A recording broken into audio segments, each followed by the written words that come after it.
Je travaille dans une maison d'édition, ça c'est mon métier, ma profession aussi.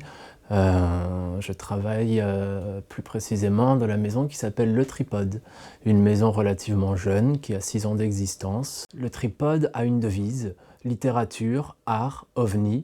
C'est les 3 branches du Tripode. C'est aussi une devise qu'on essaie d'appliquer au texte, c'est-à-dire qu'un texte doit avoir l'exigence littéraire, doit avoir une forme un peu artistique aussi, un soin apporté au texte, mais surtout un respect pour le lecteur qui achète le livre, pour l'auteur qui nous confie son texte, pour des artistes avec qui on aime travailler. Et la partie ovni, c'est une partie de livres inclassables, des livres qu'on a du mal à caser, du mal à définir. Et le Tripode, c'est aussi ces petites soucoupes volantes dans un texte qui s'appelle La guerre des mondes. Et c'est cette idée d'ovni qui vole. Alors le Tripode, c'est aussi, tout comme toutes les petites maisons, on va dire, même si le qualificatif petit, ça définit surtout le nombre de personnes qui y travaillent. C'est-à-dire, dans les maisons indépendantes de la taille du Tripode, généralement c'est 1, 2, voire 3 personnes. Mais ce qui est important pour la naissance du Tripode et pour sa vie, c'est une sorte de cercle familial.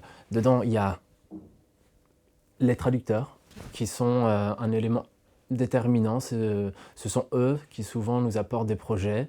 À la fin, ça devient parfois des auteurs. On a par exemple Jean-Pierre Minaudier qui a traduit L'homme qui savait la langue des serpents d'Andrus Kivirak, de l'estonien, et qui ensuite a été auteur parce qu'en se rendant chez lui, on a découvert une bibliothèque par exemple de grammaire qui est incroyable avec plusieurs dizaines de milliers d'ouvrages, et il est devenu auteur. Il y a une sorte de très grande fidélité et amitié avec les traducteurs. C'est des personnes très importantes pour nous. Le Tripode a aussi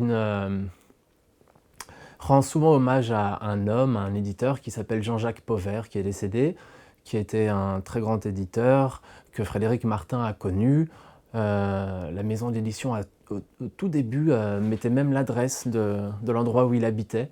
Et on signe souvent notre existence avec l'une de ces phrases qu'il avait écrite dans un manifeste à 20 ans, qui est « Ouvrir un lieu d'asile aux esprits singuliers ».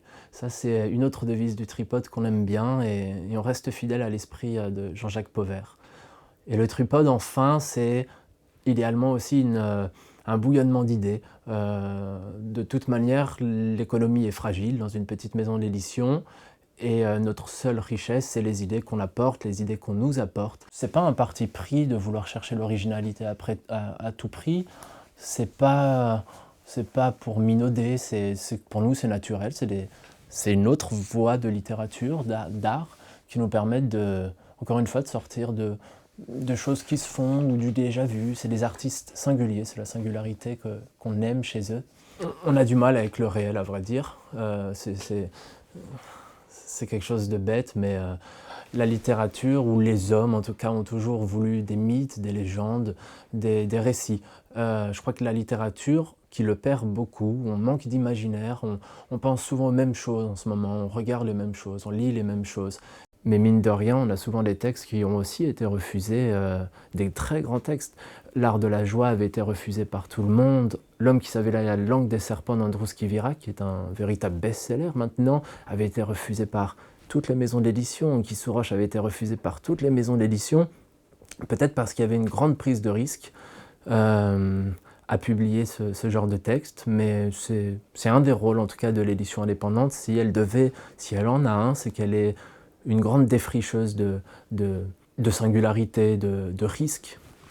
Donc le sillon, pour moi, n'est pas représentatif d'une maison d'édition ou d'une petite édition. C'est un grand texte qui pourrait être publié par tout le monde et qui a été reconnu comme tel, ce qui est rare pour un texte d'une petite maison d'édition. Certains ont connu un très grand succès, comme la maison d'édition Finitude, et c'est ça aussi la force des petites maisons, c'est de rester humble, et Finitude ne s'est jamais agrandie. C'est toujours les 2 mêmes personnes qui y travaillent, et le Tripode ne s'agrandit pas, et les auteurs prennent leur envol, et c'est tant mieux.